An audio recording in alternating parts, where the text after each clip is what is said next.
नमस्ते, जय अम्बे, जय श्री महाकाल में श्री महंत ऋषिकेश नंदगिरी। कैसे हैं आप सब लोग? आप आनंद, मंगल और कुशल होंगे, इसे मैं आशा करता हूँ।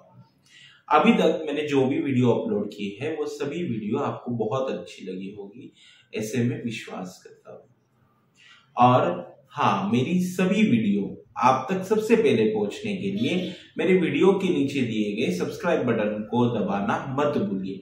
सब्सक्राइब बटन के बाजू में दिए गए रेड बेल आइकन को दबाना मत भूलिए। अगर आप बेल आइकन यानी कि घंटी को दबाते हैं तो मेरी जो भी वीडियो में जब भी अपलोड करूंगा वो सभी वीडियो आपके पास सबसे पहले आएगी। आज हम देखेंगे एक नए विषय के बारे में, भगवान महादेव की और कुछ रोमांचक और रहस्यमय चीजों के बारे में। कुछ एक नया विषय आज मैं आपके सामने लाया हूं, क्योंकि अभी श्रावण खत्म होने वाला है और आखिरी का सोमवती अमावस्या का श्रावण सोमवार बाकी है। तो आज के दिन एक अनोखी और सुंदर सी बात मैं आपके सामने ला रहा हूं, कुछ अनोखा और एक नया सब्जेक्ट। भारत का रेडियो एक्टिविटी मैप उठा ले, हैरान हो जाएंगे। भारत सरकार के न्यूक्लियर रिएक्टर के अलावा सभी ज्योतिर्लिंगों के स्थानों पर सबसे ज्यादा रेडिएशन पाया जाता है। शिवलिंग और कुछ नहीं बल्कि न्यूक्लियर रिएक्टर ही हैं। तो तभी तो उन पर जल चढ़ाया जाता है ताकि वो शांत रहे। कितनी अद्भुत चीजें हैं, देखिए। महादेव के सभी प्रिय पदार्थ हैं, जैसे कि बिल्वपत्र, आक्रमद, धतूरा, गुड़ाल आदि सभी न्यूक्लियर एनर्जी सोखने वाले हैं।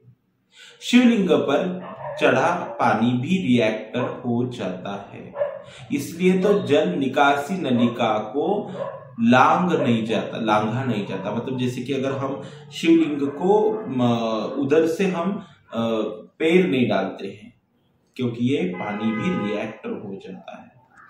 भाभा एटॉमिक रिएक्टर की डिजाइन भी शिवलिंग की तरह ही है।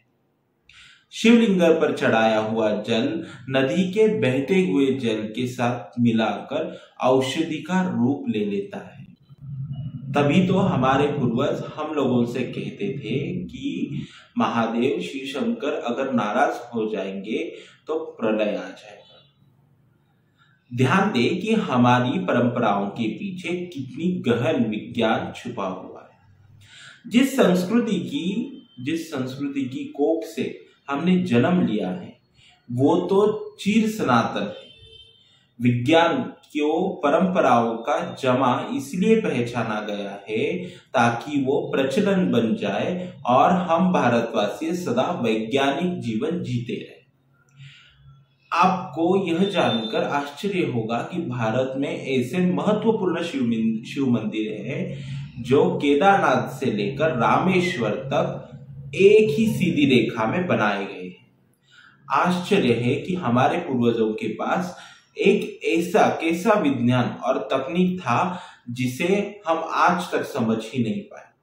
उत्तराखंड का केदारनाथ, तेलंगाना का कालेश्वरम, आंध्र प्रदेश का कालहस्ती, तमिलनाडु का एंकबरेश्वर, चिदम्बरम और अंततः रामेश्वर मंदिरों को 79 degree 41 inverted comma 54 double inverted comma longitude की भौगोलिक सीधी रेखा में बनाया जाता है, उसे बनाया गया है।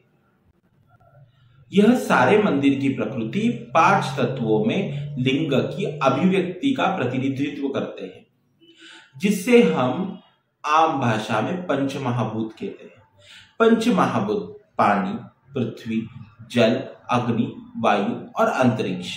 इन्हीं 5 तत्वों के आधार पर इन 5 शिवलिंगों के प्रतिष्ठापित किया गया है।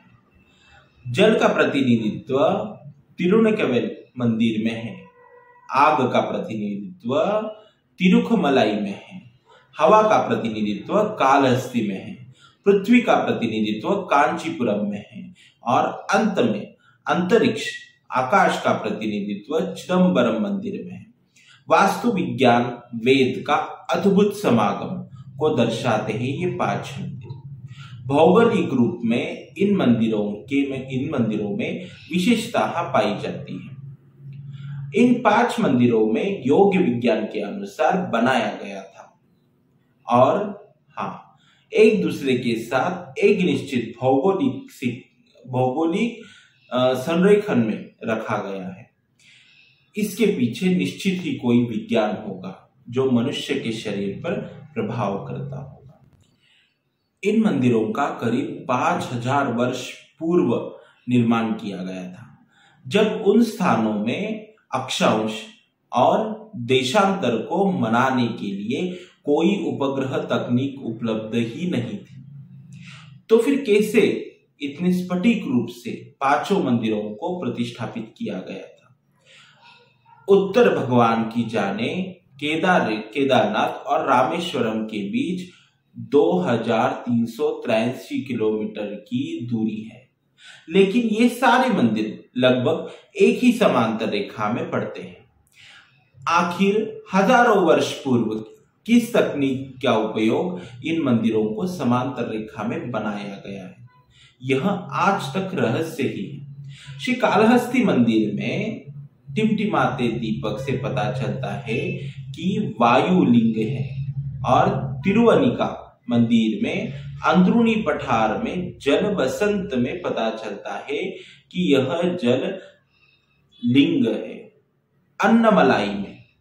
अन्नमलाई पहाड़ी पर विशाल दीपक से पता चलता है कि यह अग्निलिंग है। कांचीपुरम के रेत के स्वयंभू लिंग से पता चलता है कि वह पृथ्वी लिंग है, और चिदंबरम की निराकार अवस्था से भगवान की निराकारता यानी कि आकाश तत्व का पता लगता है।